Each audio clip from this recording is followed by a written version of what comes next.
En un año, 3 millones de pobres más. Ahora llegan a 19 millones, titula hoy Clarín. La Nación dice la pobreza subió al 42% en 2020 y ya afecta a 19 millones de argentinos. Hubiera sido importante que titularan así cuando, durante los 4 años de gobierno macrista, esto ocurría sin la pandemia del COVID, donde los índices de pobreza también eran vergonzosos, donde la desocupación aumentó, donde la economía se cayó y la inflación trepó a niveles que destruyeron el consumo y el salario, fundamentalmente. Qué importante hubiera sido, ¿no? Tener diarios que en ese momento titularan así, poniendo en evidencia lo que yo considero que es uno de los problemas más graves que tiene la Argentina como país rico.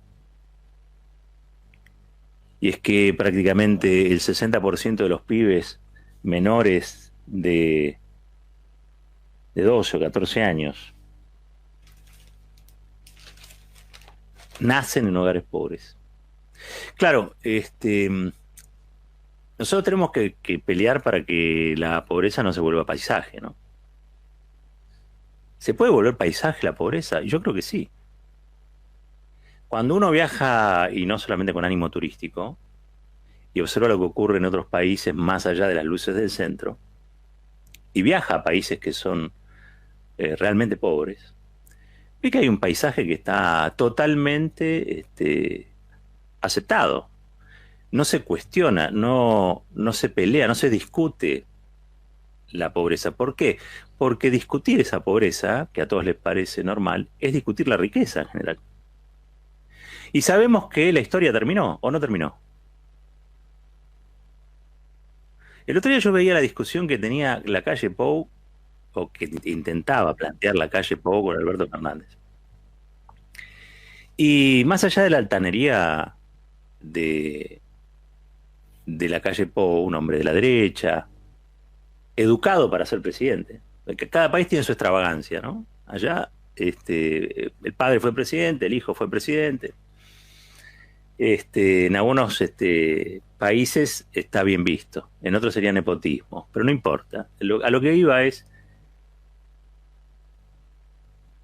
la calle Pou encarna una idea del mundo que comparte Bolsonaro, que comparte Abdo Benítez, del Paraguay también, y es que la integración hoy no da resultados, que la integración es una especie de lastre, dijo así, y trabaja sobre una idea que es como producir un Brexit al revés, ¿no? Armar algo con la Argentina afuera. Es un tanto descabellado, ¿no? Yo diría es un tanto descabellado porque el principal socio comercial de Brasil es la Argentina, pero ¿alguien puede decirme que el presidente Bolsonaro está en sus cabales?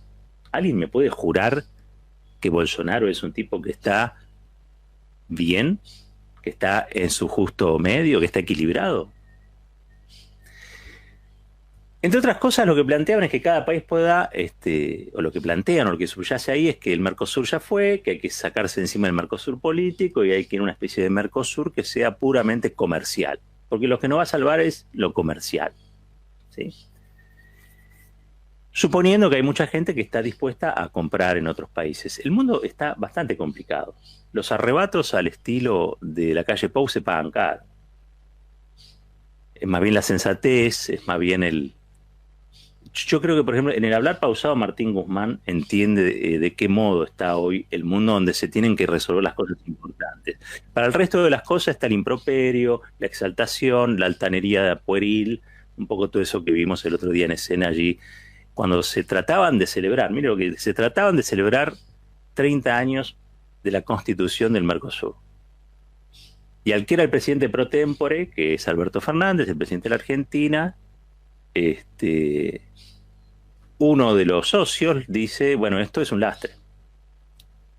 Ese, ¿puede llegar a ser esa la conclusión de 30 años de experiencia integradora? Yo entiendo que el Mercosur, la verdad que hay cosas que ha hecho muy mal.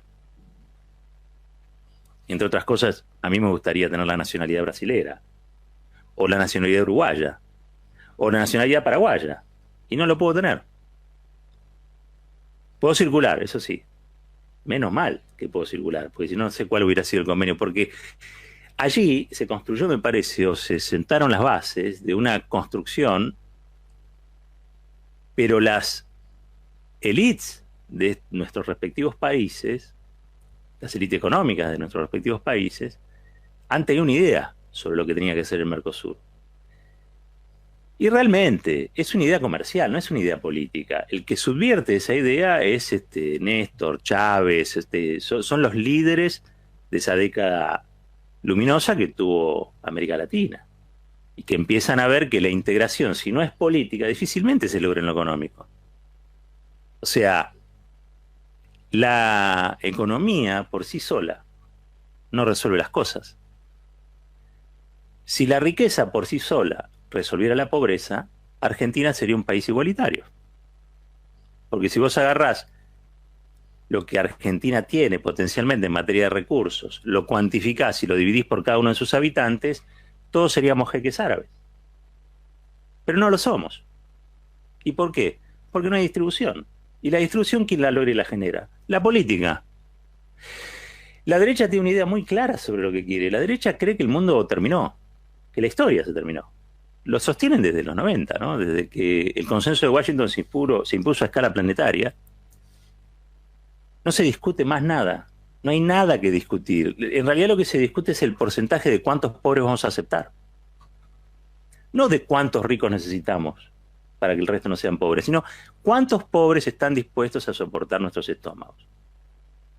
De cuántos pobres, de cuánto nos vamos a insensibilizar para que la riqueza siga en su viaje, en su vuelo hacia la calidad, hacia los bolsillos de unos poquitos.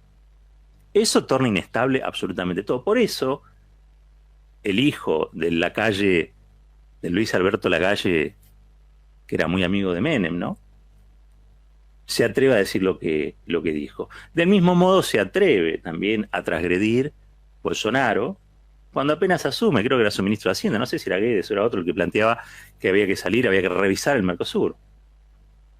Ahora, a una experiencia integradora no es que vas a otra experiencia integradora superior, vas a una experiencia de desintegración. La pregunta es, ¿a quién le conviene la balcanización del Mercosur? ¿Quiénes son los que están operando y que prefieren negociar individualmente que con el conjunto del bloque? Es una obviedad, ¿no?, que operan fuerzas enormes, desde Estados Unidos hasta China, la Unión Europea, todos tratan de terciar en este asunto. Yo creo que lo que fue de esa época luminosa, de esa década luminosa, fue que por primera vez la región pudo pensar alguna alternativa autónoma frente a los intereses de las grandes potencias. Y de algún modo, los países desarrollados, en realidad, cuando digo grandes potencias es un concepto de otro siglo, pero digo, los países desarrollados. Y de algún modo eso fue muy valioso y generó cosas importantes. Pero también es cierto, no se logró construir ni siquiera un banco común. No tenemos una moneda común. Es más, probablemente quieras ir a cambiar pesos en algún lugar y hoy tengas conflicto. Del mismo modo que si vos quisieras acá obtener moneda paraguaya, capaz que también tendrías conflicto, salvo en algún lugar fronterizo. Está en pañales. Después de 30 años hay cosas que están realmente en pañales. Y lo que vemos también es una derecha que empieza a ver que los tiempos las acucian, ¿no?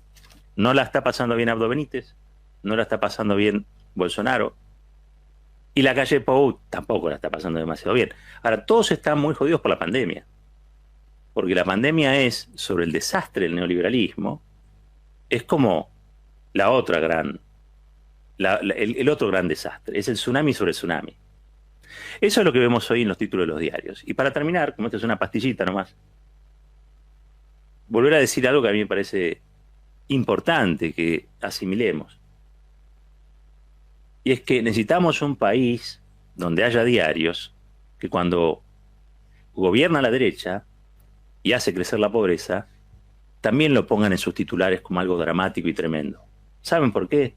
Porque es algo dramático y tremendo. Lo que ocurre es que eso dramático y tremendo tiene causas.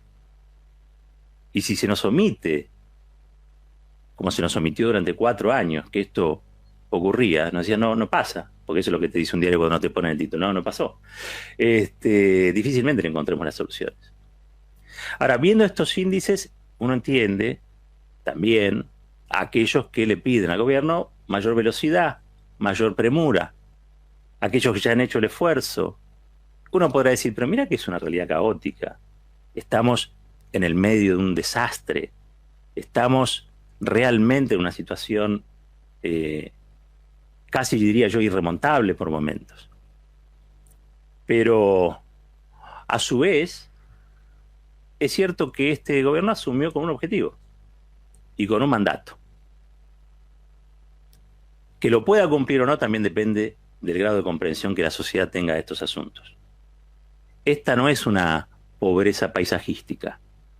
Esta es la pobreza generada por modelos que cada tanto vuelven con soluciones que después terminan siendo más problemas que las soluciones que traían. Y eso es sí o sí una reflexión de carácter colectivo. Para esto no hay salvadores.